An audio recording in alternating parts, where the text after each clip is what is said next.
Boa tarde, gente. Queria começar agradecendo demais o convite para mediar essa mesa, uma mesa sobre o livro As 29 Poetas Hoje, organizado pela querida Heloísa Buarque de Holanda, e conversando também com duas das poetas que estão no livro, né, Adelaide Ivanova e Luz Ribeiro. Então, sejam bem-vindas para essa conversa e que espero que seja bem agradável para nós e também para quem está assistindo. Eu vou dizer assim algumas palavrinhas de quem são essas mulheres maravilhosas que estão aqui, para quem ainda não as conhece, mas durante a nossa conversa, acho que vai ficar mais claro também quem são elas pelos seus poemas e pelas respostas às perguntas sobre a sua criação, enfim, e a sua participação no mundo de maneira geral, né? Então, a Heloísa Buarque de Holanda é escritora, professora de Teoria Crítica da Cultura da UFRJ, onde coordena o Programa Avançado de Cultura Contemporânea, o projeto Universidade das Quebradas e o Fórum Mulher e Universidade. Ela é autora e organizadora de muitos títulos, como 26 Poetas Hoje, de 76, que é um meio irmãozinho, um livro irmãozinho desse, As 29 Poetas Hoje, e também Explosão Feminista, que é de 2016. A Heloísa é uma grande produtora de saber, eu acho, de conhecimento, uma grande professora, é alguém com quem eu aprendi demais, na minha vida de estudante. Então, tenho muito carinho por ela, enfim. Eu fico feliz de estar aqui conversando, então, com a Heloísa. A Adelaide Ivanova nasceu no Recife em 82 e é jornalista, poeta e ativista. Ela edita o zine de poesia radical Mais Nordeste, por favor. Em 2018 ganhou o prêmio Rio de Literatura por seu quinto livro, O Martelo, belíssimo livro, publicado no Brasil, em Portugal, nos Estados Unidos, no Reino Unido e na Alemanha. Em 2020, foi indicada ao prêmio Derek Walcott de poesia. Desde 2011, vive em Berlim, onde ganha seu pão como babá e garçonete. Acho interessante esse modo da Adelaide se apresentar e depois eu até quero fazer uma pergunta sobre isso. A Luz Ribeiro nasceu no verão de 88 em São Paulo, é poeta, slammer, atriz, performer e mãe. Ela integra o grupo de teatro e pesquisa Legítima Defesa, venceu os campeonatos nacionais de poesia slam FLUP Nacional de 2015, Slam BR 2016 e esse de 2021 também, né, Luz? O mais novo, o desse ano. E foi semifinalista da Copa do Mundo de Slam de Poesia na França em 2017. Protagonizou também um capítulo da série Bravos, da TV Brasil, e é autora de Eterno Contínuo, selo do Burro, 2013, do livro duplo Espanca Estanca, também belíssimo, da Quirino, de 2017, e Novembro, que tem um subtítulo, Pequeno Manual de Como Fazer Suturas. Deixa um mistério aí bacana para gente conhecer esse livro, também da Quirino, em 2020. Eu acho que a melhor forma de conversar, ou de começar a conversa, é perguntar para as três, assim, como foi participar desse livro. Não sei, talvez a gente começaria pela Heloísa, né? Como se deu essa ideia, essa idealização desse projeto? Você vinha do Explosão Feminista, do conceito, daquela organização dos conceitos feministas principais, enfim, dos hits do feminismo, né? E acho que isso deve ter a ver com essa escolha de pensar uma coisa tão interessante que são 29 poetas, todas mulheres, todas jovens, mexendo com a cena, né? E aí também aproveitar para também ouvir a Adelaide, a Luz, como foi essa participação, como vocês chegaram na Heloísa, como foi a escolha dos poemas, como foi participar, conhecer as outras poetas, enfim, como é essa revolução desse encontro nesse livro.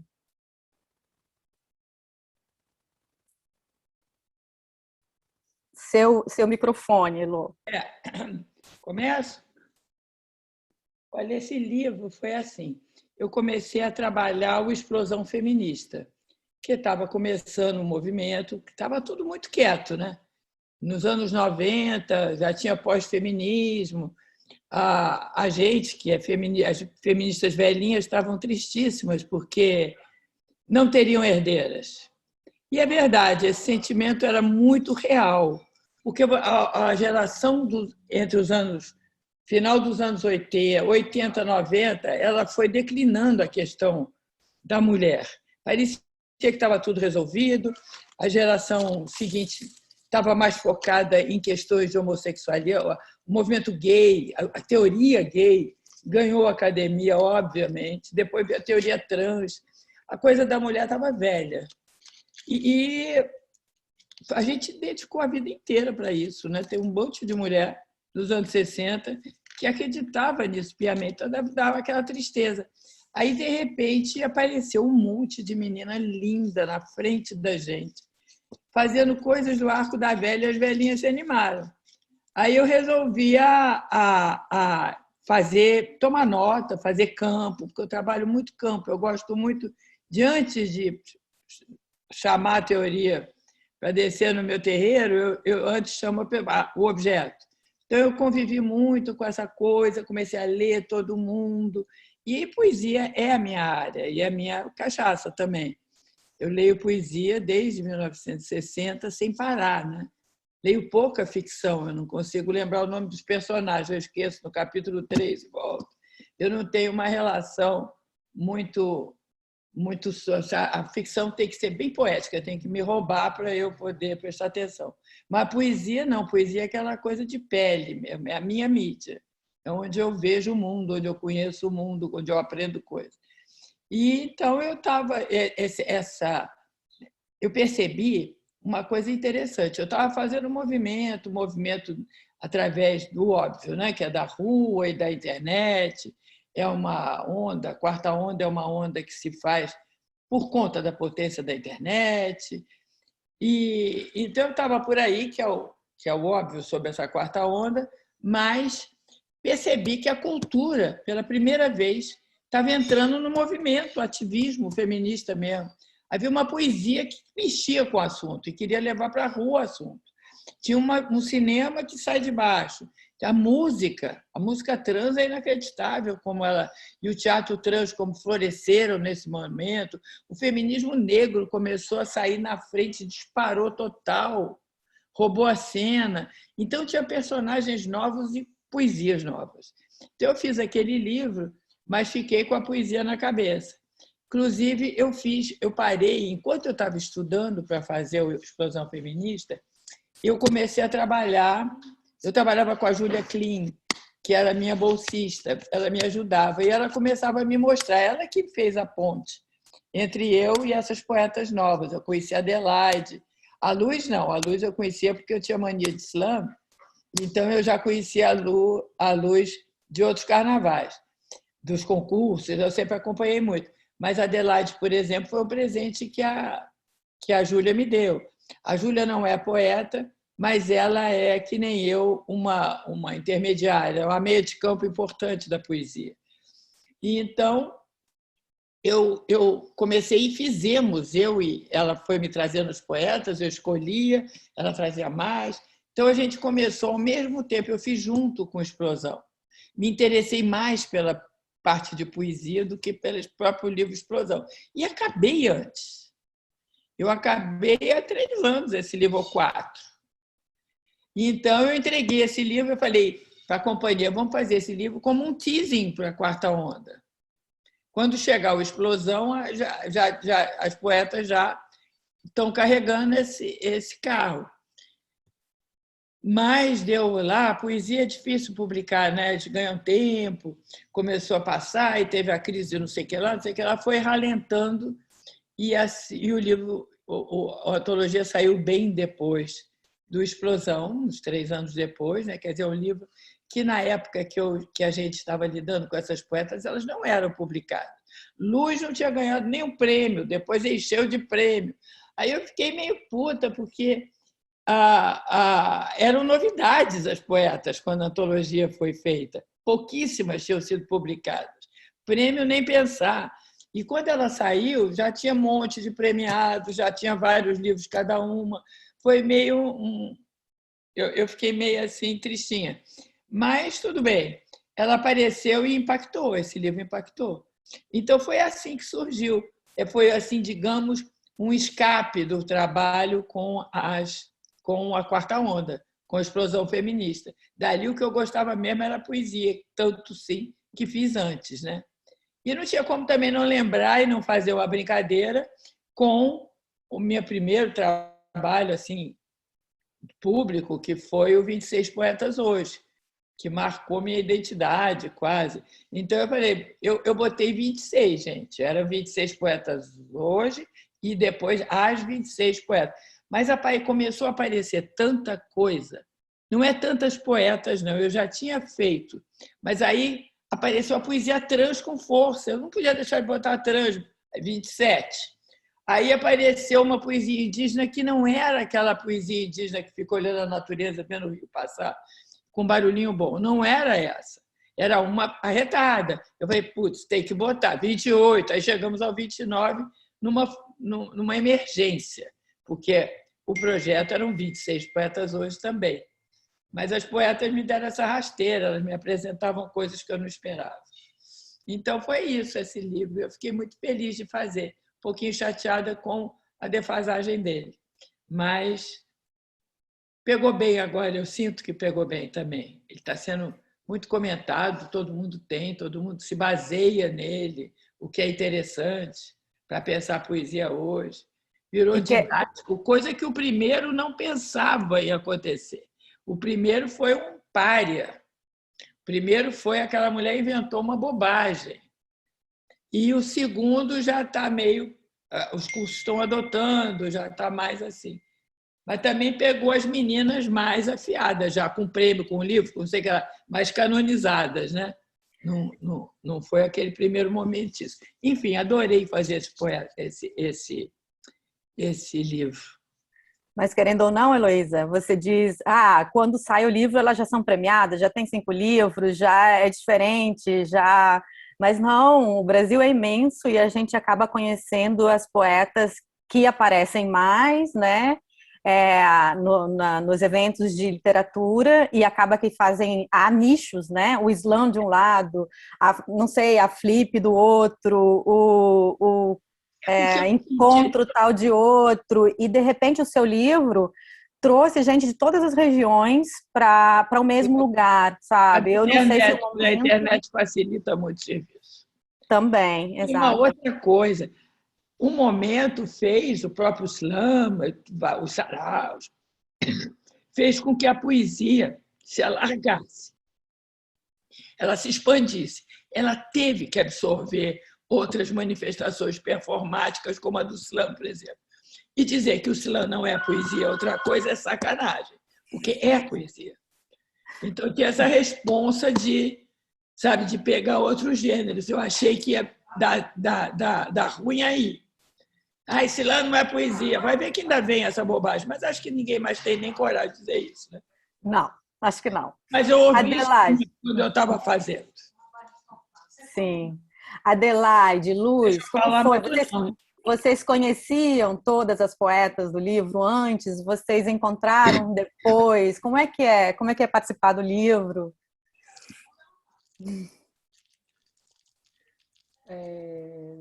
Vou começar, tá, Adelaide? Sim. Então, eu não conhecia todas as poetas que compõem o livro, já conhecia muitas delas. Inclusive, era até um bate-papo que a gente estava fazendo aqui antes da live começar, do quanto algumas poetas foi uma surpresa grandiosa.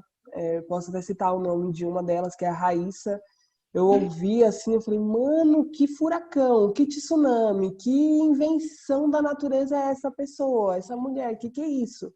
E eu fiquei encantadíssima, né? Não tinha tido a oportunidade de pegar o livro físico. O meu livro chegou, basicamente no dia da live, assim, foi muito, muito doido. Então, eu meio que fui conhecendo as poetas ali na hora mesmo.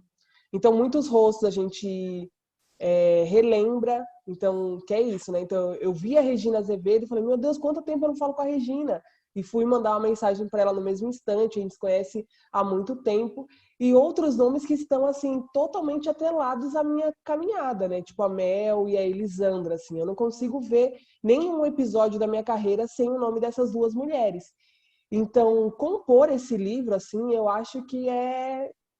Em alguns lugares a gente vai criando muitos sonhos, né? A gente vai idealizando muitas coisas. Eu acredito que tem sonhos que eu que faço nesse plano e tento concretizá-lo. E acho que tem muitos sonhos que alguém gestou esse sonho para mim e eu tô aqui só parindo. Eu acho que esse livro, ele é um sonho que algum ancestral teve, sabe? Porque eu lembro de quando eu recebi o e-mail para fazer parte da antologia com a curadoria da Heloísa, eu já fiquei, assim, extremamente impactada. Eu li as 26 poetas hoje, né? E tem nomes ali que me são extremamente importantes. Torquato, Chacal, são nomes, assim, que constroem a minha poesia. Então, quando você vê o nome da Heloísa atrelado ao seu nome, e você é uma das pessoas convidadas, e aí ouvir a Heloísa falando que não é de agora que ela conhece minha poética, assim. Então, eu só sei dizer que eu acho que esse é um sonho que não fui eu que sonhei. Mas é um sonho tão bonito que eu me sinto muito feliz em pari-lo, né? E assim, qualquer coisa que eu vá falando vai ser uma grande redundância, assim. Mas eu acho que esse livro, ele é um grande presente desse ano, né? Um ano que a gente, quando chegou esse início pandêmico no ano passado, que eu particularmente, artista independente, fiquei sem perspectiva, sem, sei lá, sem rumo, né? De repente a rua é meu palco, né? A minha ágora são os slams, e aí isso tá tudo a rua tá interditada, o meu trabalho tá interditado. Então é isso, né? Você refaz o seu trabalho, um trabalho de rua, você traz para esse modelo e vai fazendo coisas para continuar trabalhando, continuar capitalizando a arte, continuar sobrevivendo dentro dessa loucura.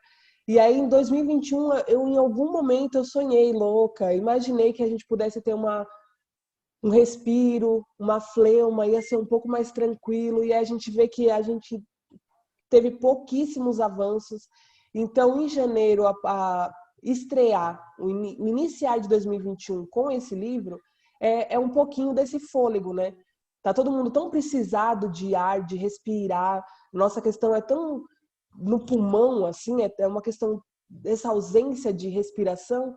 Então eu vejo as 29 poetas do hoje um pouquinho desse respiro, um pouquinho desse fôlego, né? Então quando eu consigo ler aqui o nome de todas essas mulheres, assim, hoje eu consigo estar aqui conversando com a Adelaide, mesmo ela estando totalmente distante de mim, Heloísa também não está perto, você, Ieda, assim, e poder fazer essa troca sobre isso, se isso não for um fôlego para toda essa maluquice, né? É isso, é essa pausa no tempo. Tem toda uma loucura acontecendo lá fora e a gente está aqui conseguindo imaginar futuro, projetar futuro, imaginar a possibilidade. Eu acho que esse livro é essa possibilidade de imaginação e concretização nesse plano, né?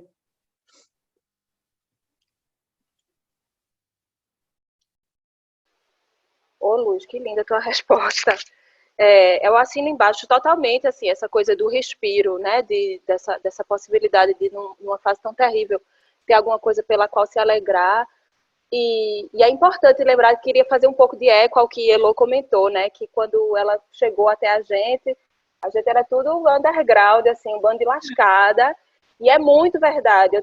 Eu mandei o Martelo para várias editoras no Brasil, que não consegui encontrar. E aí ele foi publicado primeiro em 2016, em Lisboa, numa editora pequena, super linda, mas super pequena.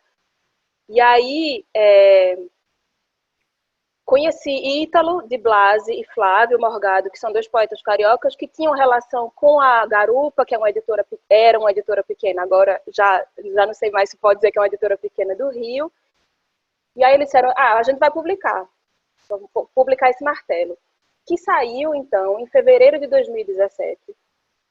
Eu estava no Brasil e conheci Júlia Klein no lançamento do Martelo, no Rio de Janeiro, em 2017. Isso, assim, já era para mim tão maravilhoso poder estar no Brasil, poder estar no Rio, cercada de amigos, ver o seu livro em papel, é muito incrível. Os outros livros que eu tinha publicado antes, um tinha sido por uma editora de e-book, de Recife, chamada Cesárea, que era editada por Schneider Carpegiani, e os outros 2 de fotografia. Então, quando eu chamo, ainda um outro antes de fotografia aqui em Berlim. Enfim, quando eu digo que o Martelo é o 5º livro, é a 5ª coisa impressa, mas de certa forma é o primeiro livro físico no Brasil. Aí eu voltei, Heloísa, tu nem sabe disso. Voltei para o Brasil, voltei para Berlim em fevereiro de 2017. Numa tristeza, eu tinha acabado de me separar, e voltei depois de passar 4 meses no calorzinho do Brasil, voltei para cá, cheguei aqui, era fevereiro, estava um inverno terrível, uma vontade de morrer que não passava. E aí, um belo dia, meu telefone toca. Meu telefone toca e era a Júlia Klim me ligando no Zap. Puxa, o que essa rapariga quer comer? Que conversa. Quando eu atendo o telefone, era Dona Heloísa. Mas eu fiquei tão emocionada dessa conexão, assim, de estar... Eu estava super triste, escutando um disco tristíssimo. Liga uma amiga minha do Brasil para bater papo. E é uma outra pessoa convidando para um projeto maravilhoso. E essas coisas não aconteciam até então. Então, de fato, assim, o que aconteceu de lá para cá, eu acho que mudou a vida de todas nós, assim, mas eu acho que o 29 Poetas fez pra gente, nisso eu faço eco totalmente com o Luiz, esse alento, né, num momento tão terrível. E essa conexão umas com as outras, porque muitas das poetas eu não conhecia também. Muito do trabalho delas eu não conhecia e esse entendimento de comunidade, assim, né, que às vezes até geograficamente fica tão difícil. Então, é isso que ele fez, eu acho, assim, pra gente. Essa sensação, ou essa criação desse entendimento, né, de grupo, de bando. Incrível. Que lindo trazer essa palavra, bando. Esteja nessa pandemia, porque eu tenho a impressão que seria mais bando, né? A gente teria coisas presenciais, com frequência. A gente estava falando antes de você entrar, Heloísa, que se não estivéssemos na pandemia, certamente teríamos uma grande festa no Parque Lage ou em outro lugar de 24 horas, né? Sem dúvida. Agora, você, de qualquer maneira, Heloísa, fez uma grande festa. É incrível como você tem faro para a coisa certa, a coisa de um enlaçamento, porque quem mais teria ideia do QR Code? Né? Você... mas foi por conta da Dona Luz. Foi porque aquilo depois expandiu. Uma primeira coisa é que eu ficava muito grilada, porque quando eu li o texto da Luz, da Mel, da Slam no papel, eu dizia, tem mais que não está aqui, tem mais que não está aqui. Porque não tinha performance, eu achava que era injustiça não ter a performance. Porque é que nem música, né? Precisa da letra e da música, precisa da coisa, da performance. Então, me deu uma vontade enorme. Eu falei, eu vou botar todos os slams, eu vou botar com QR Code. Mas aí a gente começou a pensar, isso é sacanagem. Por que não abre o microfone, então, para todo mundo? Foi até a ideia da Alice, que é editora lá da companhia, Alice Santana, super poeta também. Sim. Então, ela falou assim, vamos abrir o microfone para todo mundo como se estivesse num sarau. Aí a gente abriu. Mas isso foi por conta do que eu fiquei muito insatisfeita com o slam. Eu falei, eu estou escondendo uma coisa do slam que é constituinte, não dá. É a performance, é a voz, é a vocalização. Sim, aí... e esse é o grande barato do livro. Todo mundo fala isso. Que coisa incrível, você aponta seu celular ali e você vê a performance da poeta, vê com que dicção ela lê o poema, com que corpo ela lê o poema. Então, é uma coisa que nenhum livro, eu acho, até hoje conseguiu fazer, que é justamente aproximar da vida, da coisa vivendo, aparecendo, acontecendo naquele momento. Então, acho que o livro ganhou demais com isso. E realmente, acho que é muito impactante, por exemplo, a performance da Adelaide na Flip de 2017, do Frutos Estranhos, que também chama Mimimi, em outro momento. Não sei se você quer depois falar um pouco sobre essa... É ótimo. É maravilhoso, uma coisa, é um soco no estômago, e também faz exatamente isso, trabalha com a coisa da fotografia, da letra e da performance ao vivo, né? A Adelaide fala com uma raiva, com uma cara brava, maravilhosa, né? Nessa performance. E a Luz, bom, a Heloísa acabou de falar, isso aconteceu por causa da Luz. E realmente, eu acho que é uma poesia profundamente marcada pela oralidade. É incrível a presença no palco, a voz. Eu, inclusive, pensei em uma pergunta para você, Luiz, justamente sobre o seu processo de criação. Eu queria te perguntar se você pensa a poesia em voz alta, se ela primeiro é oralidade e depois é papel, como é isso? Porque quando eu te leio o livro todo, o livro todo Espanca, Estanca tem isso muito forte. Então a gente lê, mas te ouve, é como se a tua voz chegasse junto com a palavra escrita. E isso eu acho que é a característica mais forte da sua poesia. Ai, gente, eu tô tão feliz que eu não sei nem o que responder mais. Sabe quando você tá tão feliz que parece que a resposta vai se perdendo? Quando eu cheguei no sarau, até então, ninguém nunca tinha dito que eu era poeta. Eu sempre escrevi, sempre, real, assim. Desde que eu sou alfabetizada, eu escrevo. Podia ser só mais uma história bonitinha de poeta, mas é verdade. Então, filha temporão, não tinha que fazer, a mãe querendo fazer as coisas, dava papel, e aí minha mãe fazia várias composições, eu acabei pegando aí esse karma da família e escrevendo. Mas como minha mãe nunca se disse poeta, minha irmã nunca se disse poeta, ninguém nunca disse que era nada em casa, eu também fui não dizendo quem eu poderia ser.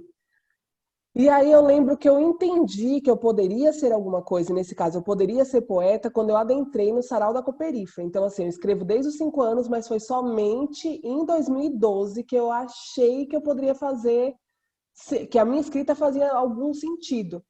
Eu gosto de referenciar os nomes, eu acho sempre muito importante a gente lembrar por onde a gente passou. E a pessoa que fez eu entender que eu poderia ser poeta é uma poeta aqui da Zona Sul também, que se chama Jennifer Nascimento. Então, quando ela falou na poesia dela, periferia, menino, Corinthians, mesmo eu sem ser corintiana, eu entendi que aquilo ali era um território que eu passeava. Então, quando eu vi o corpo da Jennifer, era um corpo que se assemelhava ao meu, assim, uma mulher negra, não magra. Eu falei, mano, essa mulher é poeta, gente. Acho que eu sou poeta também. Então, tudo que eu escrevia até ali, eu não lia. E como eu não lia, eu tinha um outro jeito de escrever, assim. Era um outro jeito. Eu nem sei como que era que eu escrevia antes de chegar no sarau. E era tudo muito meio desconectado, o meu jeito de escrever. E eu acho que eu acabei adquirindo essa escrita mesmo nos saraus e nos slams. Um dos primeiros slams que eu participei foi o Zap Slam, que é uma arena com muitos atores. Então, ver aquele povo performando, né, cheio de interpretação, cheio de várias coisas, eu entendi que eu precisaria comer muito para chegar perto deles. E aí eu fui estudar teatro. E aí, só resumindo a história, então, assim, teatro você fala pra caramba, você lê pra caramba, mas você fala pra caramba. E eu não sei, assim, eu comecei a achar que os textos eram mais legais se eles se combinassem em algumas coisas.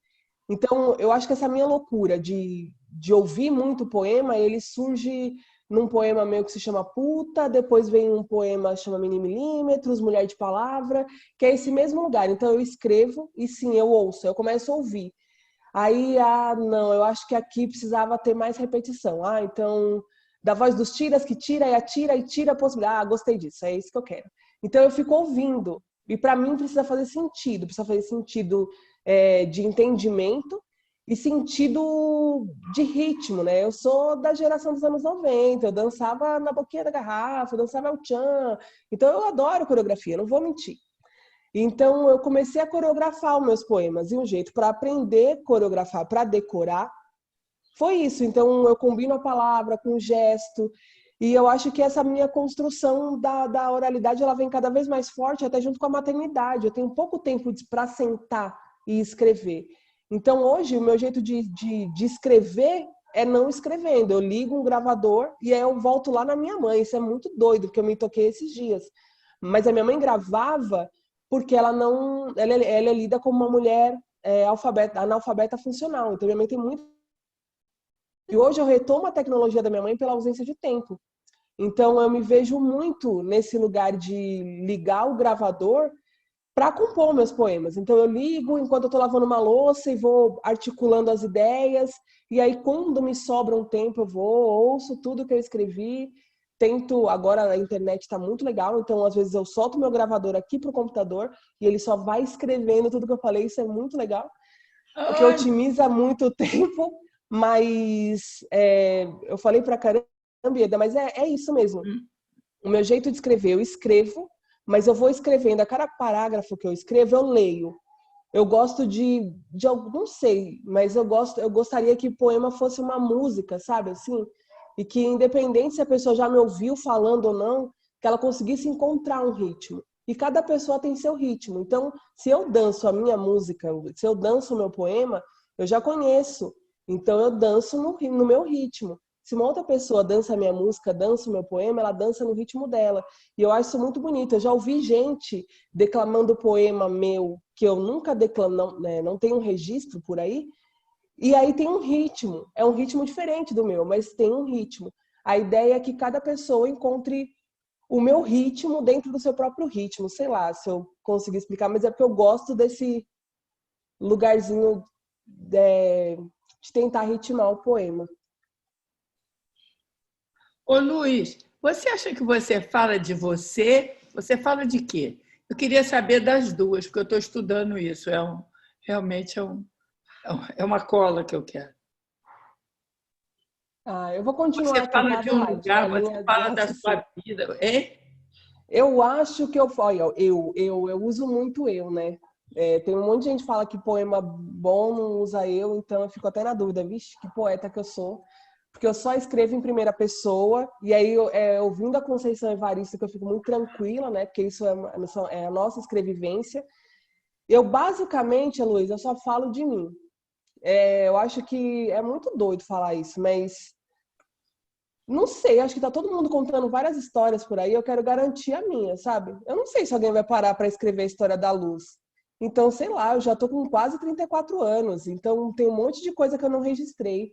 Então, meu compromisso é com toda uma comunidade, com muitas pessoas, com muitas mulheres que têm afinidades comigo, mas o meu compromisso hoje ele inicia em mim, assim, né? Então eu preciso registrar o meu tempo. E quando eu registro o meu tempo, é isso, é falar da minha mãe, de como a minha mãe escreve, é falar que o nome da minha avó materna é o mesmo nome da Adelaide, por isso me dá um enorme conforto de estar aqui nessa live. Então, assim, falar de mim é também falar sobre todo mundo que veio antes de mim, sabe? Que por essa ausência É isso, se minha mãe soubesse escrever, imagina as histórias que ela poderia ter escrito, sabe? Se as minhas avós soubessem escrever. Então, eu escrevo sobre mim, quase tudo é sobre mim, e não é só sobre mim, né? No novembro eu falo um pouco disso, assim, que por eu ser uma mulher preta, com um território definido, com uma sexualidade posta aí no jogo, não tem como ser só sobre mim, mas é sobre mim, mas não é só sobre mim.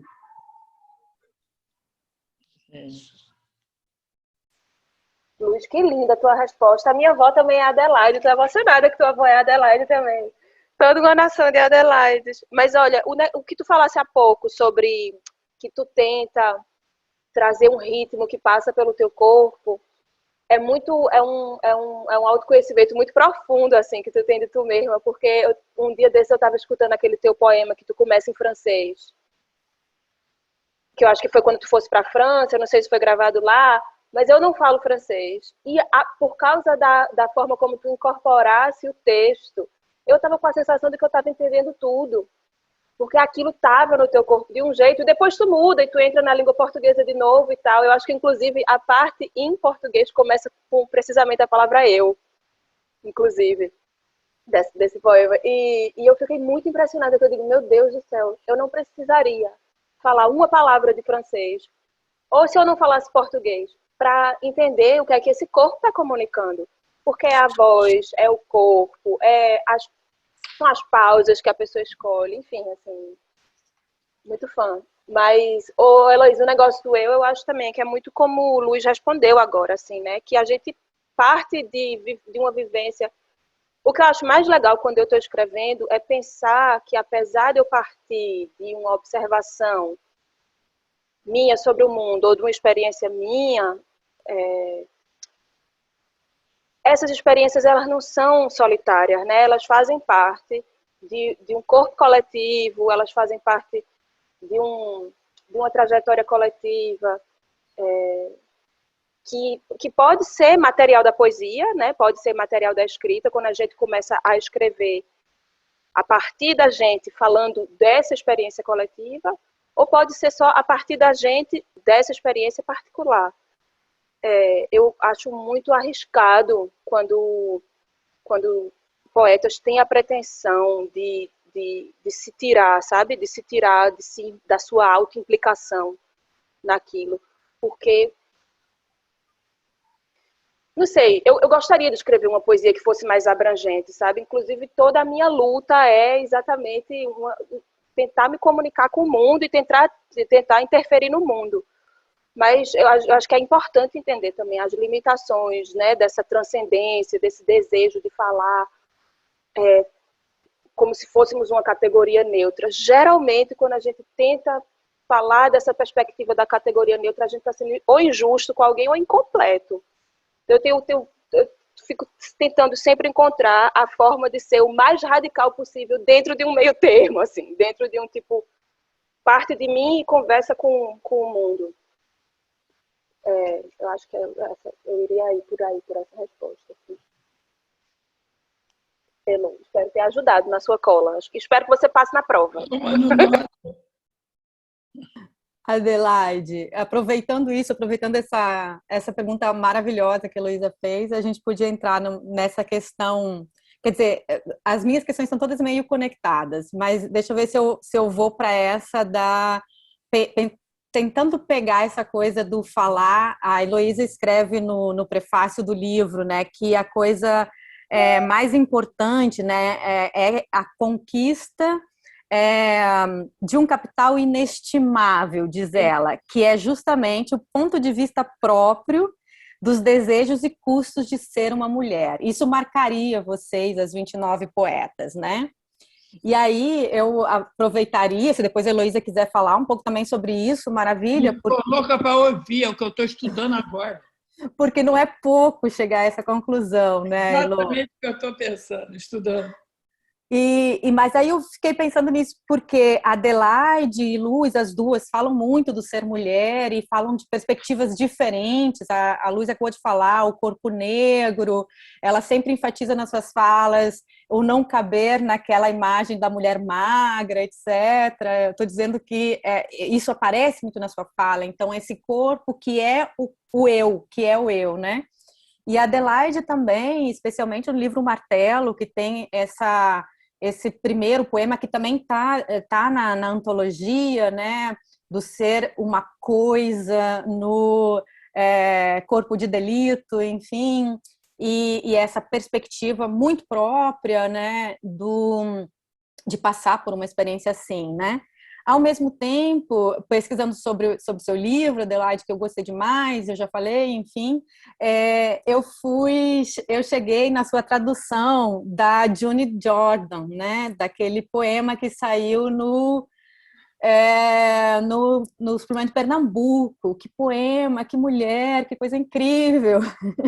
E lá também, então, tem essa coisa, né? O poema sobre os meus direitos. Lá também tem um martelo, e lá também tem um estupro, e lá também tem o corpo errado, isso que você usa, inclusive na contracapa do seu livro, né? Te estupraria, mas tem o corpo errado, a anatomia errada, etc. A Luz também tem um poema lindo, que é o Ironia, né, que vai falar também dessa perspectiva, quer dizer, experimentando um outro ponto de vista da violência de gênero, né? E então me parece assim que quando vocês estão falando de vocês, né, esse eu mais profundo que passa por uma experiência tão drástica, tão terrível, mas é também uma experiência tão coletiva, né, que se cola e que traz uma perspectiva desse ser mulher ou dessa mulher que está tão distante, está no outro continente e que fala as mesmas coisas, né? Então, Eu tinha preparado essa pergunta muito mais para perguntar sobre a tradução, sobre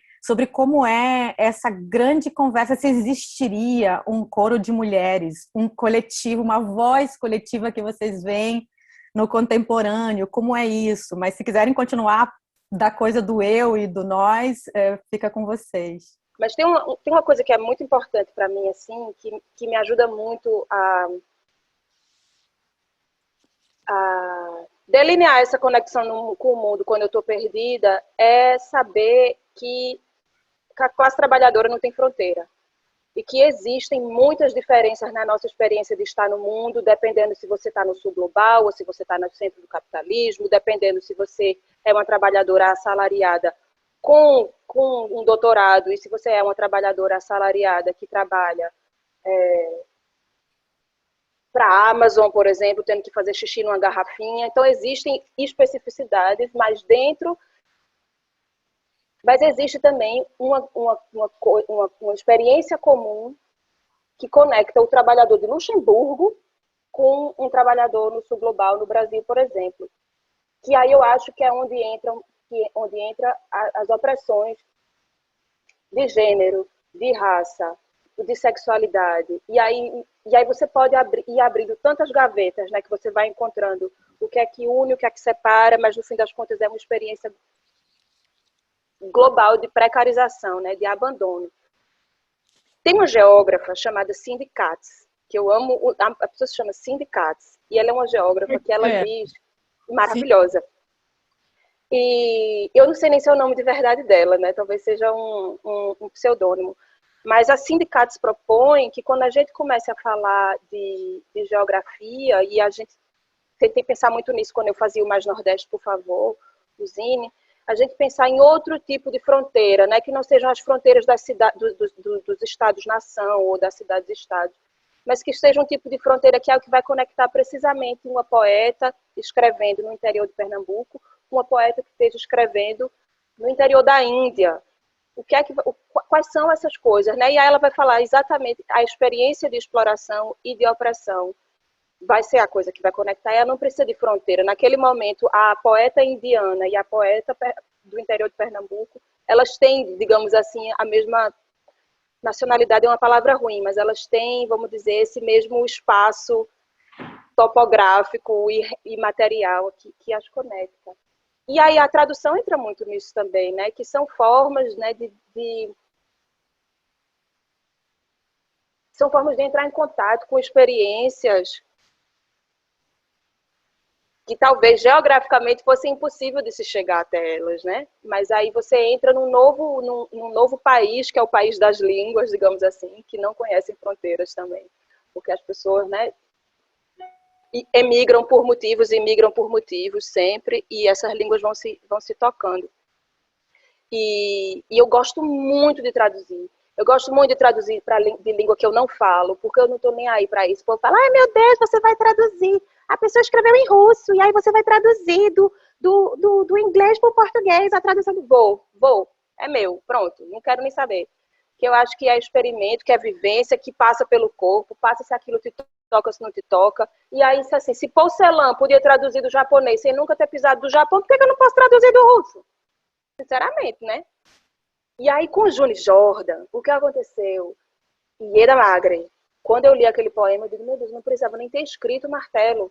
Se eu tivesse tido acesso àquele poema, se alguém tivesse traduzido aquele poema 5 anos atrás, porque ele tá tudo ali. Eu fiquei impressionada quando eu descobri aquele poema, de como ele é grandioso, né? São literalmente grandioso, são 3 páginas.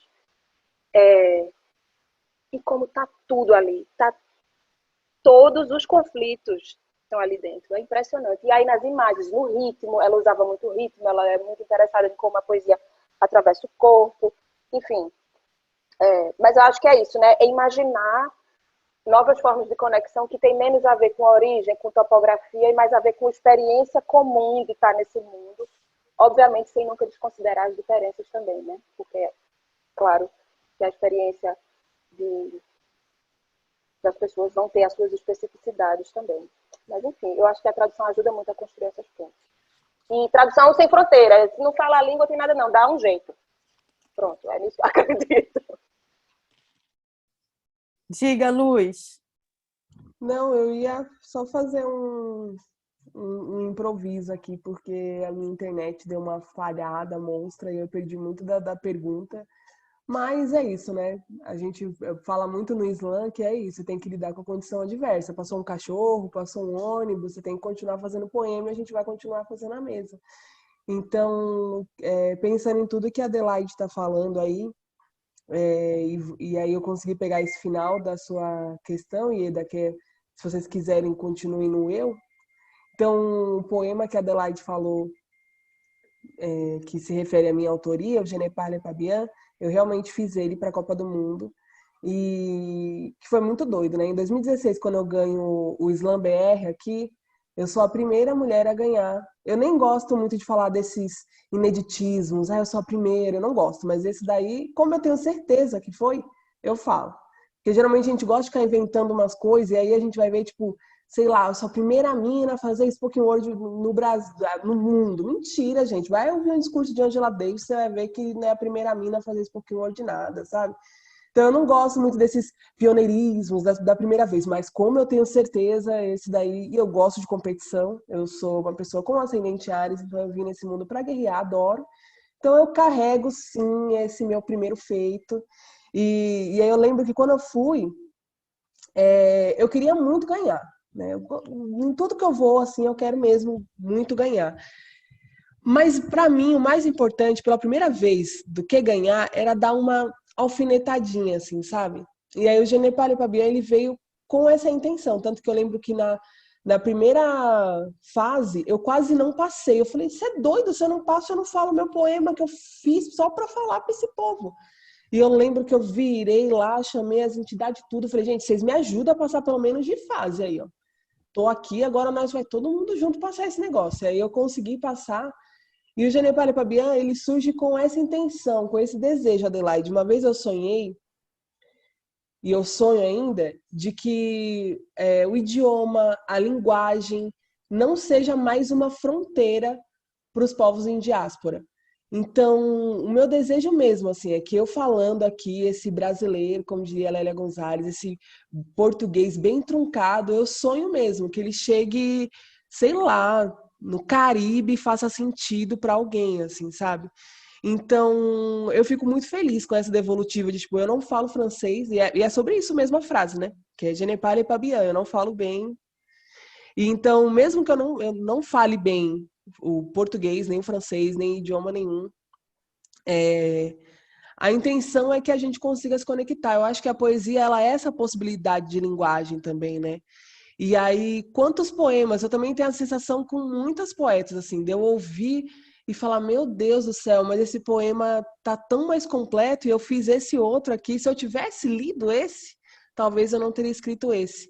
Mas, ao mesmo tempo, também que eu acho que é tão importante a gente contar as coisas a partir da nossa ótica, assim.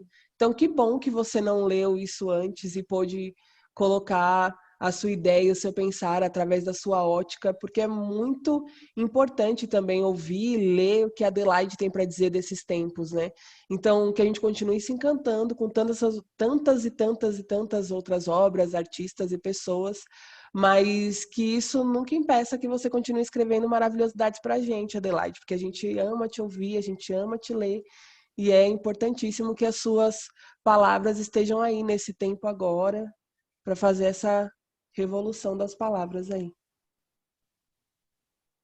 Elô, queria te ouvir. Eu estou ouvindo, estou precisando muito ouvir, eu estou muito preocupada com isso.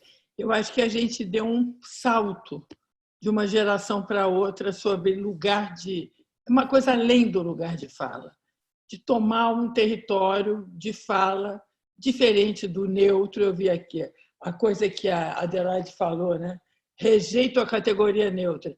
Essa coisa de rejeitar a categoria neutra que está muito claro nessas poetas todas. Isso é importante, isso eu queria estudar muito, eu queria ver isso muito, porque, para mim, esse foi o pulo do gato dessa poesia. Sim. Essa poesia não é neutra. E a poesia sempre foi neutra. Olha, você pegar quer ver uma que eu amo? Adélia Prado, eu adoro a Adélia Prado. Ela é neutra. entendeu? Tem uma diferença. Ana Cristina César, ela é neutra. Te juro que ela é neutra, parece que não, mas é. Ela fala muito eu, mas é um eu neutro. Ela faz questão de fazer a pose do eu, né? Ela quer desconstruir a coisa do lugar feminino, né? Mas ela foi ela mesma que disse: as mulheres não falam, poesia de mulher não fala de temas de mulher. É essa experiência, esse território que você descobre comum é que eu estou querendo estudar. Eu acho que é importante.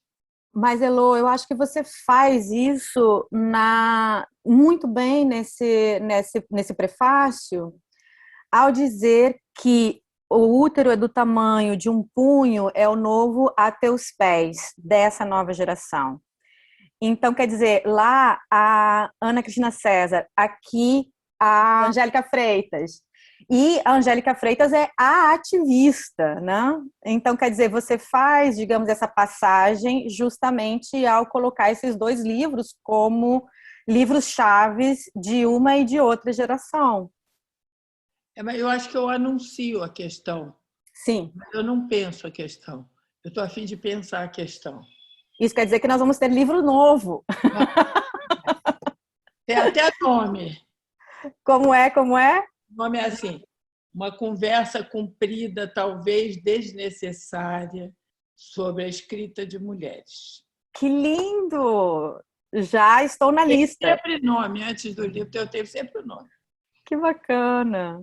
Vai ser uma conversa mole, eu vou falar tudo o que passa pela cabeça. Uma conversa mole mesmo, nada de organizado. Eu vou conversar mole. Vai ser bom, mas eu preciso ouvir muito. Por isso é que eu pedi para as duas falarem. Eu anotei tudo. Então, eu vou nessa linha mais um pouco. Eu tenho outras questões que vão para outro lugar, mas vamos aproveitar então a deixa. Eu falei no começo que eu ia até fazer uma pergunta para a Adelaide no modo dela se apresentar como poeta, né? E aí a Adelaide tem um site em inglês, né? E lá ela se apresenta assim. Deixa eu ver, deixa eu achar aqui para dizer certinho. Sou jornalista e ativista. Não, Adelaide Ivanova é jornalista e ativista política que trabalha com poesia, fotografia, performance e tradução. Isso me chamou muita atenção, né? Ela é primeiro jornalista e ativista política, e com isso ela faz tudo o resto que não é pouco, que é aquilo que mais nos interessa, né? Que é a sua e não ganha dinheiro com nenhuma delas. Não, e ganha dinheiro para se virar babá e garçonete, exatamente. Eu vou babá e garçonete nessa apresentação. Mas está, não? Bom, não sei, eu acho que sim. Ou talvez só na brasileira que sim. Está, né? Tá, porque eu falei para Alice, pelo amor de Deus, Alice, não tira isso. Porque é importante saber que a gente não ganha dinheiro com as coisas que a gente faz. A gente é remunerada aqui e ali, quando existe uma oportunidade, inclusive como essa agora, parabéns. Mas o que eu acho, por exemplo, uma pena que a gente fale tão pouco sobre o ganha-pão da gente. E aí, inclusive, existe uma mistura. Desculpe eu ter que atropelada, que eu sou muito passional com esse assunto. Assim, meu sonho é que a gente tivesse um sindicato forte de artista, que a Lei Aldir Blanc tivesse um sindicato forte por trás. Não temos nada disso, estamos abandonados à proteção. E o que me deixa muito triste, revoltada, preocupada, é que se confunda você ser bem-sucedido enquanto criadora, enquanto poeta, enquanto isso, enquanto aquilo, de acordo com o quanto você pode viver disso.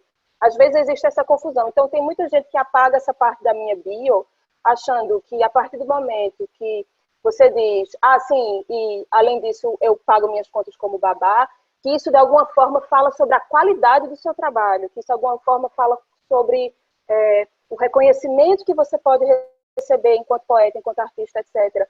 É uma coisa super classista, porque é como se uma pessoa que é trabalhadora doméstica, que trabalha como babá, que trabalha como o que for, não seja capaz de produzir em pé de igualdade, não seja capaz de ter uma análise complexa da realidade, de ter uma abordagem revolucionária sobre a mídia e a poesia.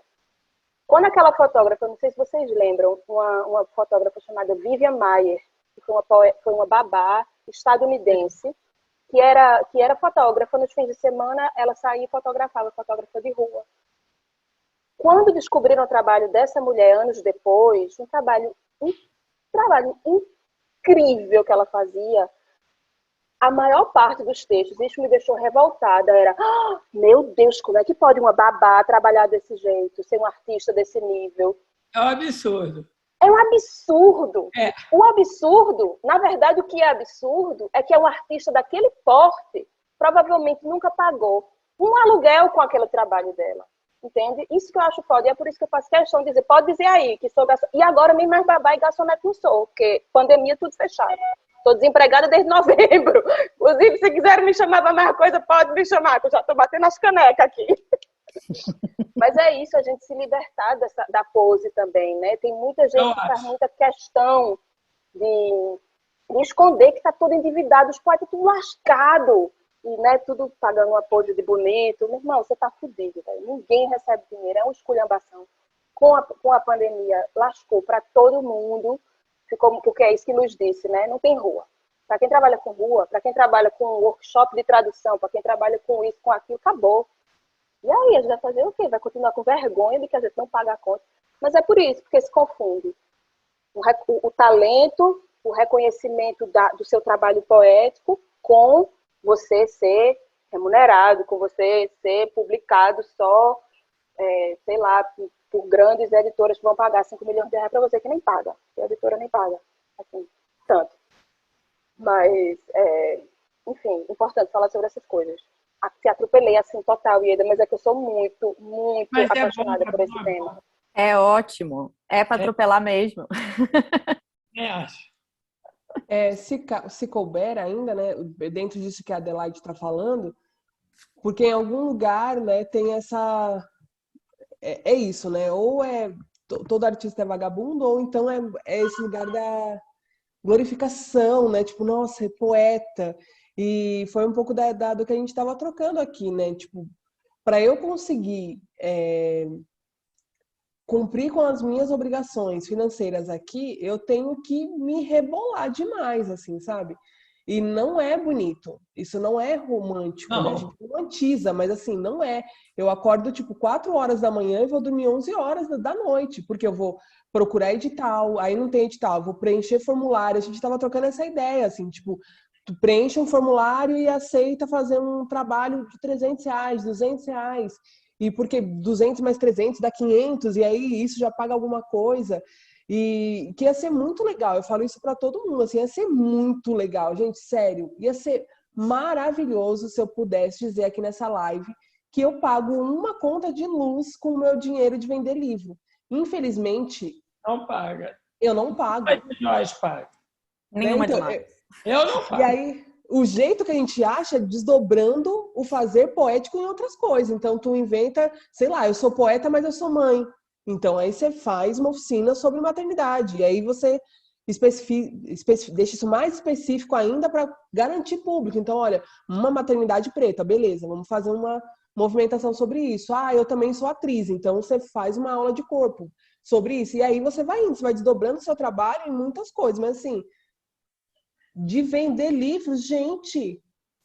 De vender livro. Ao contrário, Luz, a gente paga para fazer o livro. Vocês a minha estavam geração, que tem, quer dizer, a geração de Guimarães, Drummond, todos os grandes autores, era todo funcionário público. Não tinha um que não fosse. Que era a grande profissão para poeta. Porque... Sim, mas ainda tem muito hoje, eu imagino, assim, de quem é, por exemplo, professor. Tem muito, né, poeta no Brasil que é professor. Segura a onda. Que segura uma onda. Ainda a gente sabe que ser professor no Brasil é foda e que se a pessoa se lasca muito. Mas pelo menos, né, tem um... Não, mas tem segurança. Dinheiro que entra, tem uma segurança, exatamente. Tem muito ainda que faz isso.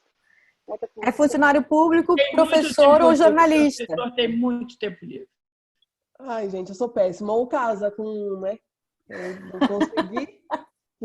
Falei, não, né? Não consegui passar no concurso, vou casar com alguém que passou, né? Fazer o quê? Gente, que lindo.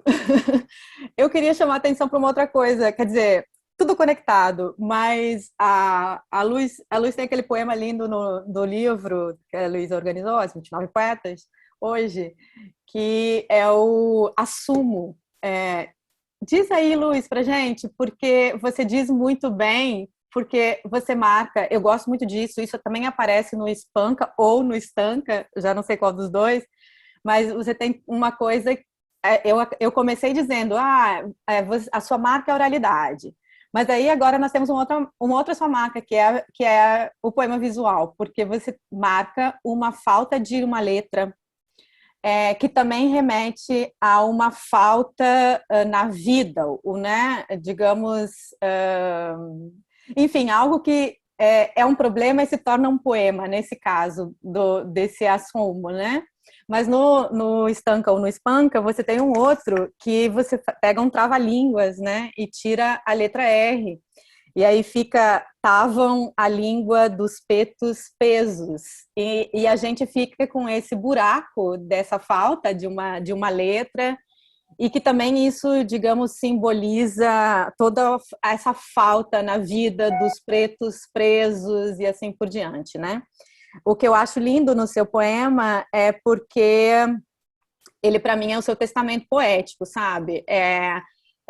Daqui a pouco você vai dizer ele, e eu acho que daí vai ficar claro para quem está ouvindo e não leu o livro, mas é o desejo de um poema que comunique, né? E que também é um poema que fala sobre um problema e que reescreve ditados internalizados, domesticados, etc., né? A Heloísa fala lá no prefácio, eu sempre volto no prefácio, mas ela fala lá no prefácio que o que ela vê nessas 29 poetas é uma coisa da prática de uma poesia de mensagem, potencializando o caminho aberto pelo rap. Né? Eu acho que... Oi? Essa aluna que fala. Exato. Adoro. Isso, você pega dela e dá esse destaque, né? E acho que isso também pode se conectar à coisa que a gente estava acabando, né, falando de um ativismo, né? Quer dizer, o poema que é um ativismo e que é também a pensar a forma do poema, quer dizer, e que é também a mensagem, mas não sei, me parece que existe algo, né, nessas mulheres que estão nesse livro, que é uma vontade de comunicar, mas sem perder, digamos, a sofisticação, a complexidade do olhar para o mundo e da forma do poema. Eu não sei se vocês querem comentar um pouco isso, se Luiz pode falar esse poema para nós, ele é curtinho. Menina, eu tô aqui com a minha autoestima. Gente, eu precisava de uma live dessa uma vez por mês. Entendeu? Podem me chamar. Ajudar nas finanças e para ajudar no ego. Eu acho que ia ser muito bom. Sem nem o que falar, vou falar só o poema, tá, Ieda? Porque, assim, estou me sentindo muito feliz. Novamente, segunda vez que eu digo que estou feliz. Assumo. Esse é um poema curto, hein? Eu vou falar rapidinho. Quando a gente estava fazendo a seleção dos poemas, eu ia tirar esse poema. E aí a Alice falou assim, não, mulher, não me tira esse poema não, que a gente gosta tanto dele. Eu falei, tá bom, então fica o poema, já que gostam tanto de você, então fica. Sei nem como falar ele direito, mas vamos lá. Assumo. Tenho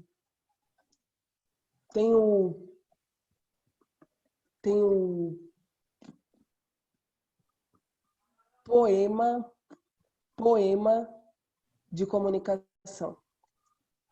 Acho que a gente poderia dizer ele assim, Eda. Ótimo! Esse é tão bom, tão bom. Você nem tem ideia de quando esse poema é bom, ia tirar, imagina. Mas é isso, eu vejo nele uma conexão entre o seu ativismo, seu desejo de comunicar, seu ativismo, a mensagem e a forma. Coisa quase impossível da gente fazer num poema só, né? É isso, minha gente. Adelaide, a palavra é sua, minha amiga. Eu tenho que dizer não. Adelaide, então me diga aí sobre essa coisa do ativismo. Tem uma outra entrevista sua que é linda. Olha, eu não vi nenhuma dessas 29 que não fosse ativista. Pois é muito forte. Ativismo. É muito Todas. forte.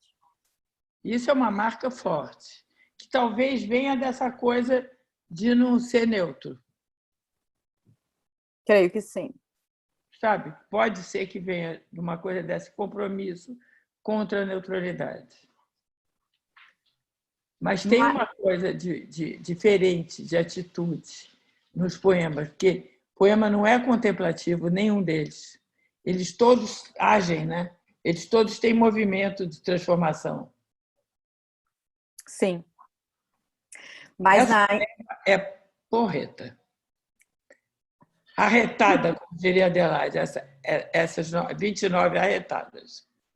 Eu acho. sim, eu acho que tem também uma coisa coletiva, uma coisa de contexto, de despertar para a consciência política. Uma coisa que a Adelaide fala de si Isso é importante. ao dar uma entrevista sobre o livro Polaroids, que infelizmente eu não consegui, né? Eu encomendei, mas não veio, e hoje me deram a notícia de que não vai vir, porque não tem, né? Enfim. Mas você diz numa entrevista assim: ninguém nasce com consciência política pronta, e eu não sou exceção. Por isso você tira alguns poemas na edição final, enfim, né? E aí eu também lembrei de um outro poema seu que eu amo muito, que é o Anos 90. É um poema que me toca profundamente, porque vai dizendo as coisas que a gente perdeu da cultura e, no final, as coisas ruins da política que ainda estão aí, e sem aquela distração maravilhosa dos shows, daquela gente maravilhosa da cultura, né? E aí eu fiquei pensando, vocês podiam falar um pouquinho disso, né? Dessa coisa de como vocês veem essa explosão de uma consciência política feminista fortíssima em todas essas mulheres poetas, em vocês duas muito forte, nos poemas, inclusive. Ao mesmo tempo, no contexto, então, essa explosão da consciência feminista, de vocês e das poetas em geral, eu vejo, e ao mesmo tempo essa regressão, essa coisa horrorosa do conservadorismo político na cena brasileira, né? Então, é como se fosse um cabo de força imenso, né? As poetas tirando a roupa e gritando e mostrando sua força e seu inconformismo, e no seu poema, né, deixando claro esse lugar. No poema também. No poema também, exato. Aliás, a Adelaide sempre fala isso, ficar nu no poema, né? A Luz também tem um poema que diz isso. Então, como é isso, né? Num momento de tanto, né, em que regredimos tanto para um conservadorismo horroroso? Tu falasse, como foi que tu falasse uma quebra de braço, não, Um cabo de força, de né? alguma imagem, a luta de classe, né? Luta de classe. E o que eu acho muito, o que me interessa muito é entender também como as conjunturas foram exatamente possibilitando, que é a contradição, né? A contradição da nossa história, da nossa movimentação na história, né? Quanto mais a esquerda vai se fortalecendo e vai se entendendo, vai entendendo a conjuntura, vai entendendo de melhor tática, vai entendendo de estratégia, não sei o quê. Essa é uma condição também para que a direita, que o conservadorismo, que o fascismo, que o neofascismo também se coloque sua cara para fora. É uma coisa que a gente fala muito aqui agora, que tu, né, perguntasse de ativismo, como é essa coisa do ativismo. Eu sou filiada em partido político, eu sou ativista do movimento de moradia, eu sou de um coletivo de feministas internacionalistas, um monte de atividade fora também da poesia, que informam, de certa forma, a poesia. E uma coisa que a gente fala muito nos encontros aqui, né, a gente tem um partido nazi no parlamento na Alemanha, o AfD, é um partido neonazi, abertamente neonazi. E uma das coisas que a gente fala sempre, que a gente tenta ter uma visão nossa, ter uma resposta nossa, ter uma utopia nossa, é que quanto mais forte, enquanto a gente não for forte o suficiente, enquanto a esquerda não for forte o suficiente, não precisa ter medo de uma ascensão brutal do fascismo aqui, nessa conjuntura aqui que eu vivo, né? Porque é isso, a condição para existir fascismo forte é que exista uma esquerda forte. E aí, no Brasil, eu acho que essa conjuntura de poetas se desnudando e se desnudando também no seu poema, tem muito a ver com o que aconteceu no Brasil, né? A gente veio os primeiros 8 anos do governo Lula, todos nós ficamos melhores. Não é por acaso que tem tanta poeta incrível da nossa idade. São essa geração que pôde fazer faculdade pela primeira vez, a filha da empregada, o filho do porteiro. É uma geração que livro foi barateado, porque em 2004 Luiz Inácio Lula da Silva acabou com o imposto do livro. Então não é à toa que tem tanta poeta maravilhosa, agora sim, nessa explosão. E por outro lado, não é à toa que a gente está tudo puta da vida, porque a partir de 2013 foi acontecendo o que está acontecendo. Então, tem, assim, acho que tem uma conjuntura que nos leva a falar de algumas coisas e, com certeza, também, obviamente, que não é separado, tem as nossas vivências dos nossos corpos especificamente, né? Uma poeta como Luz do Capão Redondo tem uma experiência poética, tem uma experiência de vida muito diferente de uma poeta que cresceu em Recife, de uma família do sertão de Pernambuco, que chegou em Recife nos anos 80, durante a ditadura, no fim da ditadura militar, sei lá. Qual é o seu partido, Adelaide? Eu sou filiada do PSOL em Pernambuco e do Die Linke na Alemanha. Qual? Die Linke. O que quer dizer isso? Die Linke quer dizer literalmente à esquerda, que é como se fosse o PSOL no Brasil. Tem o SPD aqui, que é como se fosse o PT brasileiro, e o Die Linke, que é como se fosse o PSOL brasileiro.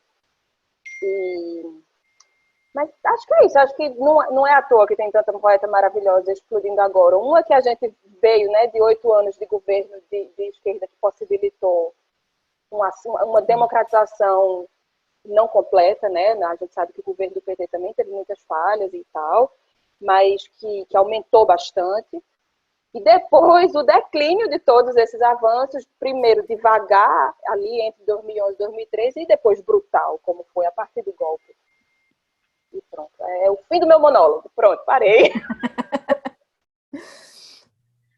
Nossa, Luz. é difícil falar qualquer coisa, assim. Concordo muito com o que a Adelaide disse. Talvez eu gostaria de falar um título de um livro, né, que chama Onda Negra, Medo Branco, né, da Célia Maria Marinho, que fala muito sobre isso que a Adelaide está falando, né? Então, essa movimentação antagônica, ela vai sempre existir, né? Então, se tem um levante, como a Adelaide trouxe aí na fala dela, tem esse levante, tem uma consciência de classe, tem uma consciência de raça, você começa a entender, porque é isso, né? Nos anos 90, muita gente que não se autodeclarava preta hoje se autodeclara, tem uma consciência de raça. Muita gente que tinha esse lugar de falar assim, não, eu não sou pobre, todo mundo queria ser classe média, e de repente você entende quem você é. Então, todas essas consciências fazem com que você fale a partir do seu lugar e reivindique muitas coisas, né? E aí, assim, essa população consciente, concordo extremamente com o que a Adelaide disse, com todas essas possibilidades de acesso que vieram em governos que antecederam a esse. Isso fez com que o governo atual entrasse em vigor e, junto a ele, muitas pessoas que têm medo, né? Então, o nome do livro é Onda Negra, Medo Branco. E aí isso a gente pode pôr tantos outros medos. É um medo branco, é um medo heteronormativo, é um medo de pessoas ricas, né? Porque é isso, a partir do momento que cada um vai entendendo o que é e qual que é a sua ação dentro desse lugar, isso vai mostrando que, assim, a gente não quer o seu lugar, a gente quer o nosso lugar. E o nosso lugar está sendo ocupado por alguém. Se hoje a minha vizinha mora de aluguel, é porque tem alguém que está morando numa área de terra que ela que deveria estar morando. Sabe, assim, se hoje alguém não está conseguindo comer carne, a pessoa gosta de carne e não consegue comer carne todos os dias, é porque tem alguém que está comendo a carne que ela deveria estar comendo. Então, é esse medo, né? Eu vejo que esse governo atual, as pessoas que são aliadas a esse tipo de governo, têm um medo que mulheres como a Adelaide continuem falando, que mulheres como a Heloísa continuem idealizando projetos grandiosos, que mulheres como Ieda continuem articulando pensamento com outras mulheres, que mulheres como Luz Ribeiro perceba que pode sim executar e realizar a fala, que a intelectualidade também cabe à mulher negra. Então, esse movimento antagônico, ele é oriundo disso, né? Então, como esse governo ele está aí fazendo esses desmandos, a ação que a gente tem nesse momento é a palavra. Como que eu, Luz Ribeiro, sendo mãe de um menino de quase 3 anos de idade, como que eu entro nesse jogo? Sabe? A minha maneira de colocar a minha o meu corpo nessa guerra é através da narrativa. Então, eu entro nessa guerra de narrativas através da minha palavra. E eu acho que é por isso que a Heloísa está falando assim, por isso que são palavras pouco contemplativas, né? É um momento de revide. Como que a gente vai revidar? Como que a gente vai reivindicar? É através da oralidade. O que eu tenho hoje para ofertar e oferecer e cobrar é a minha palavra. Então, sei lá, estou aqui tentando fazer uma miscelânea, porque eu acho que a Adelaide já falou muita coisa que me contempla, mas eu acho que tudo isso é oriundo do medo. Então, o medo, ele faz com que as pessoas elas ajam na sua pior chave. Então, é esses desmandos, são essas palavras que ofendem, e mais do que isso, né, são esses corpos que são tão fracos e tão medrosos, que interpelam o corpo do outro e tiram vidas e ceifam vidas, porque tem muito medo. É uma guerra territorial, é geografia, já diria Milton Nascimento. Milton Nascimento não, Milton Santos. Então, você perde, né, você vai perder. Se eu adentrar o meu espaço, uma poeta que se chama Maurinete Lima, ela fala, não quero espaço de ninguém, ela falava, né? Eu quero o meu espaço. E se eu não estou nesse lugar é porque alguém está ocupando, então alguém vai ter que sair. Então esse medo de ter que desocupar esse lugar que é nosso, né? Eu acho que essa movimentação tão antagônica, ela talvez seja resultante disso tudo aí. Nossa, eu estou muito feliz com as falas de vocês, porque acho que nós chegamos num lugar muito interessante da mesa. É uma pena que ela vai ter que acabar. Mas eu acho que também não tem melhor modo, né? Nós chegamos numa ótima, numa conversa, exato, uma conversa que acho que vai dar mais frutos. Eu só queria dizer o seguinte: vocês estão levando um monte de gente com vocês, isso é tão lindo nos poemas, né? Poemas para Laura, poemas para anônimos que foram mortos pela polícia, vítimas de feminicídio. Vocês colocaram essas pessoas nos livros, vocês colocam essas pessoas nas falas de vocês, então vocês têm uma consciência, uma construção de consciência política muito forte no poema e nas falas de vocês, mas tem também uma coisa muito nova, que é uma consciência da necessidade de dar visibilidade, né? Vocês emprestam as visibilidades de vocês para outras pessoas, para outros poetas e para anônimos. Eu achei isso muito forte no trabalho de vocês e queria parabenizá-las por isso, né? A Heloísa empresta, digamos, praticamente uma marca construída em toda uma carreira, né? O tempo inteiro em prol da visibilidade dos outros, das mulheres das quebradas, das poetas de todos os rincões. Sabe que eu vi aqui o nome do livro da Glória Anzaldúa, aquele de 1980, não saiu mais da minha cabeça? É The Bridge Called My Back, a ponte chamada Minhas Costas, né? Eu achei isso tão incrível, e entre mulheres, você tem que emprestar suas costas para serem bridges, para serem pontes para outras pessoas. É o mínimo que você tem que fazer da vida, é virar uma ponte. Não tem conversa. Isso é aquele livro que me matou nos anos 80, que é da Anzaldúa. É lindo esse livro, mas o nome é uma lição. É uma lição para você aprender a viver. Eu acho. Eu existo para que o outro possa existir também. É lindo. Eu queria convidar vocês, então, para as últimas palavras da mesa. Assim, se vocês puderem ler um poema, eu acho que o público que está assistindo vai amar poder ouvi-las e vê-las lendo poema. Heloísa, à vontade para o que você quiser mostrar para a gente como despedida, como final da mesa. Eu não falo mais, então eu já agradeço demais a disposição de vocês. Tá bom? Tá. A disposição de vocês em responder tão vivamente as perguntas que eu propus e fazerem esse papo ficar tão bacana. Então, agradeço demais a conversa. Viu? Adorei estar com vocês, fiquei mais rica, com certeza, e espero continuar acompanhando o trabalho de vocês e a conversa em outros lugares. Obrigada a você, Ida. Maravilhosa a moderação e as perguntas, muito bom. Isso, maravilhoso. Ieda, obrigada pela articulação tão bonita da mesa. É muito gostoso quando a gente participa de alguma coisa e alguém conhece o nosso trabalho, vem e traz isso nas perguntas, nas inquietações. Adelaide, muito feliz aqui de estar do seu lado, te ouvindo.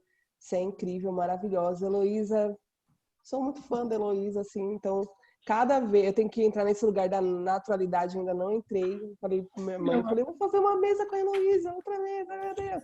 Ainda não entrei nesse lugar de naturalidade, mas vou entrar. Então eu vou aqui, já me despedindo também, vou fazer um poema. Esse eu falo pouco, tem pouco dele por aí. Se chama Ensaio sobre o Eu em Primeira Pessoa. Com métrica, sem rima, versos brancos eles diriam, eu digo versos mandinga, versos de uma boca que abre menos do que deveria e acredita que falar pouco é condensar teorias, ter muita história para 3 décadas, fragmentar a vida e ser poeta, transformar silêncios em segredo, caminhar para transformar a dor em antídoto de sofrimento. Combustível para combustão, que é poesia dessas feitas em manhãs frias, onde mover os dedos para reescrever palavras seja o movimento das mãos, redesenhando novas linhas, horizontes, projeção. Há de se ter peito firme para não sucumbir ao protagonismo que mais uma vez me faz perder a vez, não impulsiona a voz, coragem para polir a tez, esquecer o 10, porque poeta bom não ganha nota, vê? Histeria histórica, essa minha retórica torta, poeta bom, poeta morto. Eis mais um proletariado que não rimou e voltou para o mercado, trabalhou e não foi seguido. Eis mais um poeta sucumbido, poeta bom, repito, poeta bom, repito, poeta bom, repito, poeta morto.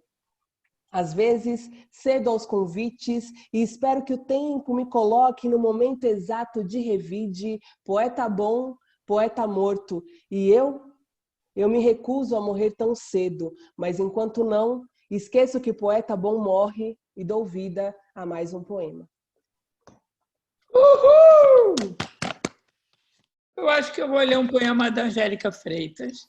Ah, que bom! Ela faz isso, que é exatamente a ponte, uma que é chamada Minhas Costas.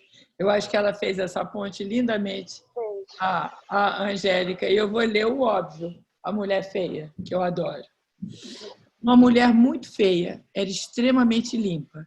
E tinha uma irmã menos feia, que era mais ou menos limpa.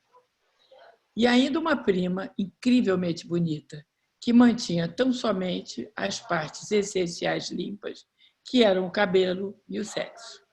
Mantinha o cabelo e o sexo extremamente limpos, com um shampoo feito no Texas por mexicanas aburridas. Mas a heroína desse poeta era uma mulher muito feia, extremamente limpa, que levou muitos anos uma vida sem eventos. Putz, esse poema é demais. Tinha que ter explodido a cabeça dessas 29 maravilhas que eu amo tanto, que fazem parte desse livro, que me deram tanta alegria ler, pensar, cortar, organizar. Agora vai você e você fecha, Adelaide. Que bom que trouxesse a Angélica para cá, maravilhosa. E esse poema é muito foda mesmo. Inclusive, eu me lembro que a primeira vez que eu li O Útero do Tamanho de um Punho, eu estava sem dinheiro para comprar o livro. Eu me abuletei naquele subsolo da FENAC de Pinheiros, de São Paulo, que tinha uma seção de poesia que era assim, que é como quase um porão, assim, escondido, tinha as 3 prateleiras lá. Li O Útero de um Punho numa sentada, botei o livro de volta na prateleira e fui embora. Pronto, resolvi o meu problema. Não tinha PDF, mas deu para ler o livro todinho, logo que ele saiu. Mas, ei, Ieda, vou ler esse para tu, então. Os anos 90. Você não estava lá nas coisas mais decisivas da minha vida, mas é assim mesmo. Historiadores e arqueólogos nunca estiveram presentes para testemunhar os acontecimentos. E isso fazem os jornalistas e os videntes. Você era apenas um menino quando Kurt Cobain morreu. Nem poderia ainda saber o dano que causaria sua existência de crisálida, taurino e primaveril, quando meu destino se cruzasse com o seu. E andaríamos de mãos dadas e suando o verão afora, como se fosse o primeiro, e era. Berlim não era tão esplendorosa quanto seus cachos, Jacob, mas você nunca soube o que foi ter 16 anos em Recife, na década de 90. FHC, FHC presidente, desemprego, torneiras secas, filariose, cólera, sem Vale do Rio Doce. Mas tinha Chico Science, tinha Abril pro Rock. O pior é agora. Não tem Berlim, não tem Recife, não tem Chico Science, não tem Kurt Cobain, nem você. Mas FHC ainda tem. E corona ainda por cima. Até Sarau teve sua conversa, Ieda. Obrigada. Obrigada a você, gente. E obrigada, pessoal que está aí dando todo esse suporte, pessoal da biblioteca, Mário de Andrade. Obrigada pelo convite e por essa conversa.